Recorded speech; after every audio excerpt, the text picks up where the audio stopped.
मित्रों, आपने भी कभी अपनी आंखों के सामने किसी मृत व्यक्ति या किसी की मृत्यु होते हुए जरूर देखे होंगे और वहां मौजूद लोगों को यह भी कहते हुए सुना होगा कि इसकी मृत्यु हो गई है। मगर क्या आपने कभी यह सोचा है कि जिस इंसान की मृत्यु हो जाती है उसके जीवात्मा शरीर के किस अंग से बाहर निकलती है? अगर आप लोग इस सवाल का उत्तर नहीं जानते हैं तो आज हम लोग इसी के बारे में जानेंगे, जिसका उत्तर हमें हिंदू धर्म के 18 पुराणों में से एक गरुड़ पुराण में मिलता है। तो चलिए जानते हैं। नमस्कार दोस्तों, आप सभी का हमारे चैनल पर स्वागत है। ऐसी वीडियो देखने के लिए चैनल को सब्सक्राइब करें और वीडियो को लाइक करें। जैसा कि हम लोग सभी जानते हैं कि मृत्यु जीवन का एक परम सत्य है जो हर किसी को स्वीकार करना पड़ता है।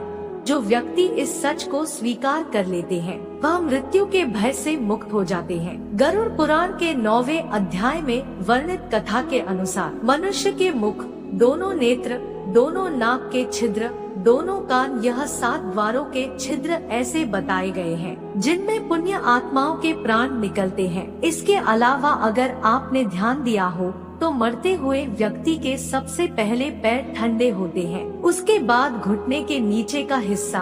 ऐसे करते करते धीरे धीरे उस व्यक्ति का पूरा शरीर ठंडा पड़ने लगता है, मानो जैसे ऊर्जा सिमट रही हो, और अंततः यह संपूर्ण चेतना सिमटी हुई एक चक्र पर आकर एकत्रित हो जाती है, जिस चक्र पर आप सबसे ज्यादा जीवन व्यतीत किए हैं। जैसे कि ध्यान करने वाले मनुष्यों की ऊर्जा यानी कि उसके प्राण मुख्य रूप से ज्ञान चक्र से निकलती है, और इसके विपरीत जो लोग अपनी पूरी जिंदगी ध्यान से दूर रहे हैं, जिन्होंने अपना संपूर्ण जीवन खानपान एवं सांसारिक सुख में जिए हैं, ऐसे मनुष्य की प्राण मणिपुर चक्र से निकलते हैं। वहीं ऐसे मनुष्य जिन्होंने अपनी पूरी जीवन केवल संभोग एवं वासना के बारे में सोचा है, ऐसा मनुष्य की प्राण ऊर्जा मूलाधार चक्र से होकर निकलती है।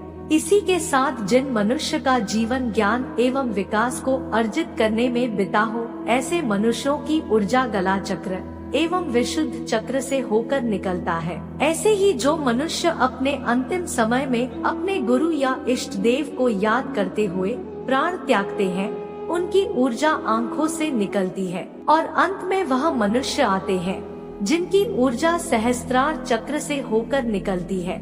ऐसे मनुष्य को बहुत ही भाग्यशाली माना जाता है, क्योंकि इस चक्र से होकर जिस मनुष्य के प्राण निकलते हैं वह सीधा मोक्ष को प्राप्त होते हैं। फिर उस मनुष्य का किसी काल में ना तो जन्म होता है ना मृत्यु। गरुड़ पुराण में प्राण त्यागने के विषय में और भी कई बातों का उल्लेख मिलता है, जिसमें यह बताया गया कि मनुष्य को प्राण त्यागने के समय अन्न एवं जल का त्याग कर देना चाहिए, और यदि वह विरक्त आसक्ति रहित द्विजन्मा हो तो उसे आतुर संन्यास लेना चाहिए। आतुर संन्यास से अभिप्राय है एक ऐसा संन्यास जो सांसारिक दुखों से छूटने के लिए जल्दी ग्रहण किया जाता है। प्राण को गले तक आने तक जो मनुष्य मैंने संन्यास ले लिया है, ऐसा बोलता है, वह मृत्यु के बाद विष्णु लोक को प्राप्त होता है, और ऐसे मनुष्य का जन्म दोबारा इस धरती पर नहीं होता है। जो व्यक्ति मृत्यु से पूर्व कथित सभी कार्य कर लेता है,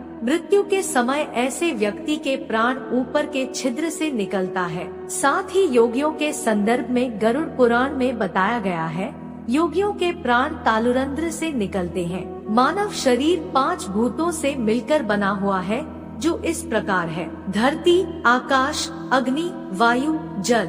मृत्यु के पश्चात यह शरीर का दाह संस्कार होने के बाद इन्हीं 5 तत्वों में मिल जाते हैं, और शरीर में उपस्थित आत्मा उस परमात्मा का अंश होता है, जो अपने कर्मों के अनुसार कुछ परमात्मा को प्राप्त कर लेते हैं और कुछ अपने कर्मों के अनुसार जन्म मृत्यु के चक्र को पुनः प्राप्त हो जाते हैं, जो नए शरीर को धारण करने के लिए अपने कर्मों के अनुसार अलग अलग प्रकार की योनियों में जन्म लेते रहते हैं। दोस्तों, हमारे द्वारा दी गई जानकारी कैसी लगी कमेंट करके जरूर बताएं। अगर चैनल पर नए हो तो चैनल को सब्सक्राइब करें और वीडियो को लाइक करें, और हाँ, पूरा वीडियो देखने के लिए धन्यवाद।